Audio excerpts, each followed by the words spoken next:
Hello and welcome to this HTML document creator. Thanks for checking it out. I think we're at version 2.5 or something. We're a little ahead of the releases, but this is what you're looking at the live demonstration version, and what you can still download straight from the source code, which is just HTML, so anyone can run it locally.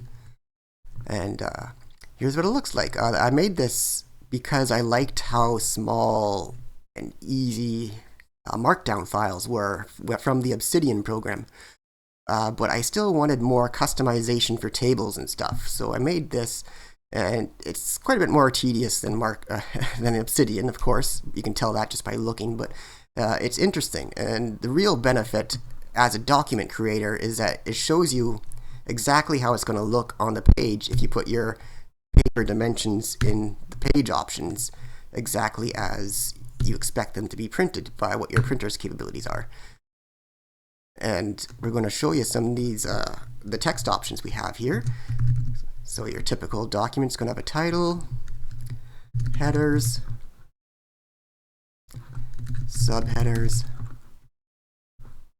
and captions or subtitles, and of course, default text.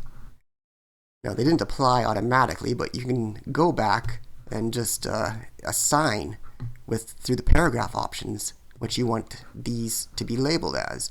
So we're making that a title, and these are just the default stylings that are on here so far, but we can change them in a second. Subheading, caption, and default text is default text.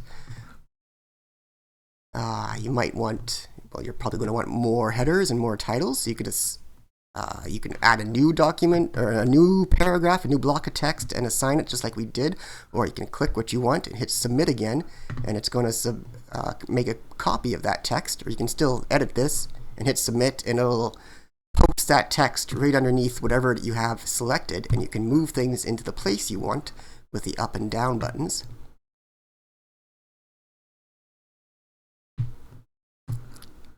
And now I can show you that if we go into the text rules, right now we have the default text selected, and I can change all of the fonts that have not been stylized yet with that, not just the plain text. But if I want to keep titles or headers or whatever is the way that they are, let me change headers since there's two of them. So I'm going to change the text rules for headings, make that Times New Roman or whatever, and they both change because they both have the same tags. And if I want to change default fonts again, it'll change everything except for what I've already changed. You can assign colors through the paragraph options, so whatever you have selected is going to change color according to whatever color you pick. And there's other options there to fiddle around with, to stylize however you might wish. And the bigger update would be, now we have rolling text. The last version that was released didn't have, the way it worked was text and the page boundaries, edges, were different layers, and they didn't actually interact with each other. Now, when you actually get to the bottom of a page, it's going to, you see that didn't post, but that's because you scroll down and there it is. It'll post to whatever can fit on the page. Like I just hit up on this one, but this big block of text was not going to fit on the earlier page, so it did not move it up there, but it did move the block of text from above down, and you could still swap it around like that. And this is very confusing with my copy-pasted text, but that's how that works. And we also have the ability, I forget if I mentioned this, but we have these tools here, and this just gives you some text reminders under the text block of code you can use in this. And since it is code friendly, you can stylize this directly in the block with HTML code, and it will render it on this side here. But a bigger feature right now is this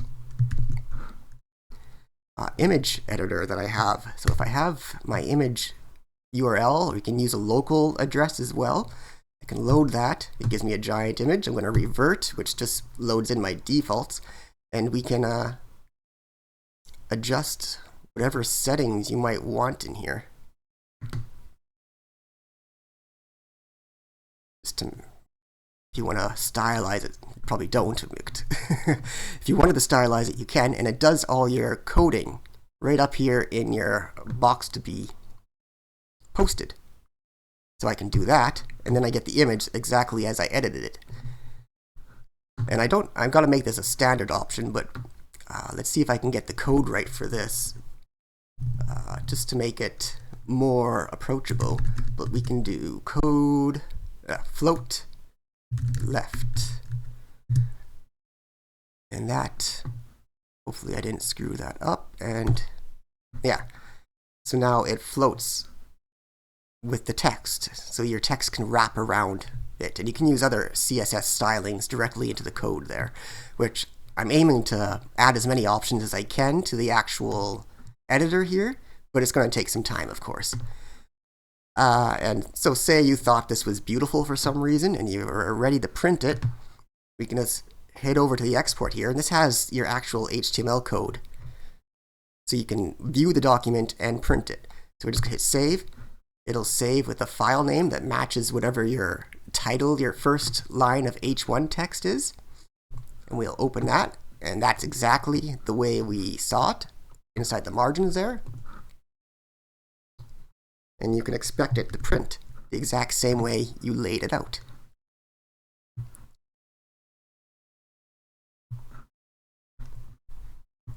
So I think that's pretty fancy.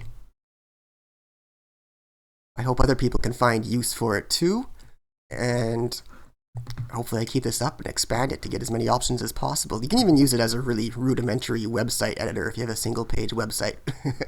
But it's meant for text. So thanks for checking it out. I hope it looks interesting at least. And we'll see you for future updates.